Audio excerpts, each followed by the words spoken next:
주요 뉴스를 전해드리겠습니다. 감사원과 국무총리실, 국민권익위원회 등 사정라인과 행정안전부가 비위 공무원의 징계시효를 폐지 또는 연장하는 방안을 추진하는 것으로 알려졌습니다. 한나라당은 오는 2014년까지 총 6조 8천억 원의 재정과 1조 5천억 원의 대학 장학금을 투입해 대학 등록금을 30% 이상 인하하는 방안을 추진하기로 했습니다.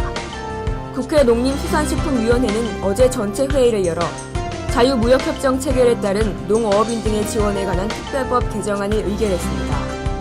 한나라당이 오늘 대구를 시작으로 차기 당 대표 선출을 위한 권역별 본격 유세전에 돌입합니다. 군이 2013년까지 함대한 유도탄을 개조한 함대지 순항 미사일을 개발할 계획인 것으로 알려졌습니다. 삼성전자 반도체 공장에서 일하다 백혈병에 걸린 근로자들에 대해 처음으로 산업재해가 인정됐습니다. 회사가 측정했던 것보다 더 많은 양의 유해 물질에 피해 근무자들이 노출됐을 것으로 법원은 판단했습니다. 고용부가 시간제 근로자를 보호하기 위한 법률을 입법 예고했습니다. 시간제 근로자들은 앞으로 부당한 연장근로 근무 지시를 거부할 수 있고 통상 근로자들과 차별을 받지 않게 됩니다. 충남 지역에서 올해 처음으로 일본 뇌염을 일으키는 작은 빨간즙 모기가 발견됐습니다. 치사율이 5에서 30%로 높고 완치된 후에도 여러 후유증이 있어 어린이와 노약자의 각별한 주의가 요구됩니다. 서울 메트로는 지난 100년간 사용됐던 세로형 신호등 대신 자체 개발한 궤도 밀착형 신호등을 도입하기로 했습니다. 궤도 밀착형 신호등은 기존 신호등보다 신호 화면이 3배로 커져 기관사들이 식별하기 쉽다는 평가입니다. 값싼 옥수수 전분을 섞어 만든 불량 후추를 100% 후추라고 속여 판 식품 제조업체들이 적발됐습니다. 이들은 제대로 된 후추 원료는 1kg에 7,000원이 넘는 반면 옥수수 전분은 600원 정도로 값이 싸다는 점을 노려 부당이득을 챙겼습니다. 삼성 SDS가 포스코와 손잡고 대한통운 인수전에 뛰어든 가운데 CJ그룹은 인수전 참여 여부를 포함해 전면적으로 재검토하겠다고 밝혔습니다. 한국은행이 내놓은 6월 소비자 동향지수에 따르면 소비자 심리지수가 이달 중 2포인트 하락한 것으로 나타났습니다. 가계 부채에 대한 부담이 커지면서 이달 소비자 심리가 악화된 것입니다. 국토해양부는 부산 해운대 등 전국의 해수욕장을 2차례 조사한 결과 수질과 위생 상태가 물놀이에 적합한 것으로 나타났다고 밝혔습니다. 벤처기업협회와 벤처 확인 시스템 벤처인 등에 따르면 제2의 전성기로 불릴 만큼 꾸준히 증가하던 국내 벤처기업의 수가 15개월 만에 감소한 것으로 나타났습니다. 진수희 보건복지부 장관이 가정상비약의 약국의 판매를 보수적으로 진행하겠다는 뜻을 밝혔습니다. 문화재청 한국전통문화학교가 한국전통문화대학교로 새롭게 태어났습니다. 한나라당이 등록금 완화 방안을 발표하자 기획재정부가 곧바로 긴급 브리핑을 했습니다.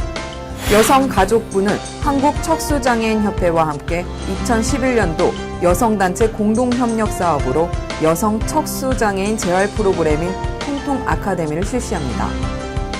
문화재청은 삼국시대 석실분 유구의 보존 및 주변 지역의 정비를 위해 인접지역 7필지 2495제곱미터를 사정문화재구역으로 추가 지정을 예고했습니다. 삼성전자 반도체 사업부에서 근무하던 중 백혈병에 걸린 직원과 유가족 중 일부가 법원에서 산업재해를 인정받은 것과 관련해 고용노동부가 대응책 마련을 검토하고 있습니다. 오늘의 사건 사고 뉴스입니다. 오늘 새벽 4시쯤 서울 당산철교 아래 노들길에서 잠실에서 김포 방향으로 달리던 승용차와 택시가 부딪혀 5명이 다쳤습니다. 경찰은 두 차량이 차선을 변경하는 과정에서 사고가 났을 가능성과 빗길에서 차량이 미끄러져 사고가 났을 가능성 등의 여부를 조사하고 있습니다. 서울대 본부와 총학생회가 20일 넘게 계속된 학생들의 행정관 점거 사태를 해결하기 위한 잠정 합의안을 마련했습니다. 총학생회는 합의안에 대한 학생들의 의견을 수렴한 뒤 오늘과 내일 전체 대표자 회의를 열고 최종 입장을 결정할 방침입니다. 부산지법 형사 5단독 김현철 판사는 23일 남동생의 아내로 위장해 가짜 전세 계약을 체결하고 거액의 전세금을 받아 챙긴 혐의로 기소된 강모 씨에게 징역 1년 6개월을 선고하고 편취금 1천만 원을 지급하라고 명령했습니다. 강 씨는 세입자 2명과 이중으로 전세 계약을 했다가 덜미를 잡혔습니다. 절도 혐의로 구속된 피의자가 1년 전 다른 범행을 저지르며 피해자 손가락에 남긴 침 때문에 범죄 사실이 들통났습니다. 우 씨는 지난해 9월 25일 남구 삼산동의 한 육교에서 최 모 씨의 핸드백을 낚아채려다 최 씨가 반항하자 손가락을 물고 핸드백을 빼앗아 그대로 달아난 혐의를 받고 있습니다. 어제 저녁 성폭행 전과자 39살 홍 모 씨가 의정부 녹양동 자신의 집에서 전자발찌를 끊고 도주해 법무부가 난처해졌습니다. 보호관찰관들이 급히 출동했지만 홍 씨는 이미 도망간 뒤였습니다. 홍 씨가 잘라낸 전자발찌는 지난해 말 도입된 최신형이었습니다. 어제 저녁 성폭행 전과자 39살 홍 모 씨가 의정부 녹양동 자신의 집에서 전자발찌를 끊고 도주해 법무부가 난처해졌습니다. 보호관찰관들이 급히 출동했지만 홍 씨는 이미 도망간 뒤였습니다. 홍 씨가 잘라낸 전자발찌는 지난해 말 도입된 최신형이었습니다. 스포츠 소식입니다. 우리나라 올림픽 축구 대표팀이 런던 올림픽 아시아 2차 예선 원정 2차전에서 요르단과 1대1로 비기며 아시아 지역 최종 예선에 진출했습니다. 1, 2차전 합계 골드7에서 앞선 대표팀은 7회 연속 올림픽 출전에 한 발 다가섰습니다. 북한은 아랍에미리트와 1대1로 비기며 홈과 원정 두 경기 득점 합계 1대1로 뒤져 아랍에미리트의 최종 예선 출전권을 내줬습니다. 이로써 1976년 캐나다 몬트리올 올림픽에 나간 뒤 36년 만에 올림픽 무대 복귀를 노리던 북한 축구의 도전이 좌절됐습니다. 미 프로야구 클리블랜드의 추신수 선수가 시원하게 뻗어가는 2루타를 날리며 5경기 연속 안타 행진을 이어갔습니다. 추신수는 콜로라도 로키스와의 홈 경기에서 5번 타자로 선발 출전해 볼넷 1개와 안타 1개를 치는 등 팀의 4대3 승리를 도왔습니다. 프로야구 두산이 롯데를 제압하고 치열한 중위권 싸움을 예고했습니다. 두산은 부산 사직구장에서 열린 2011 롯데카드 프로야구 롯데 자이언츠와의 경기에서 7회 초 김동주 양의지의 적시타와 이원석의 3런 홈런으로 무려 5점을 얻으며 9대5로 승리를 거뒀습니다. 이로써 두산은 반게임 차로 5위 롯데를 바짝 추격했습니다. 프로야구 기아는 김상현의 연타석 석점 홈런에 힘입어 연패 탈출에 성공했습니다. 김상현은 광주구장에서 열린 SK와의 경기에서 2대0으로 뒤진 3회 말 SK 에이스 김광현의 직구를 받아쳐 역전 석점 홈런을 기록했는데요. 5회에도 김광현의 커브를 홈런으로 장식하며 혼자서만 6타점을 만들어냈습니다. 스포츠 소식이었습니다. 현재 충청과 경북 지방에 장대비가 내리고 있습니다.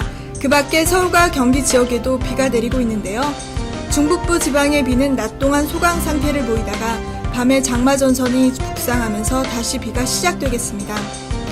오늘 예상 강수량은 충청도와 전북 북부, 경북 북부와 지리산 부근에 최고 200mm의 비가 내리겠고 남부지방은 50에서 100mm, 중북부 지방에는 20에서 60mm의 비가 내리겠습니다. 한편 제5호 태풍 메아리도 한반도로 북상 중입니다. 일요일에는 제주 부근까지 올라올 것으로 보이는데요. 장마 전선을 활성화시킬 수 있어 단단히 대비하셔야겠습니다. 현재 서울은 19도로 어제 같은 시각보다 낮은 기온을 기록하고 있습니다. 한낮 기온은 전국 19도에서 29도의 분포로 역시 어제보다 낮겠습니다.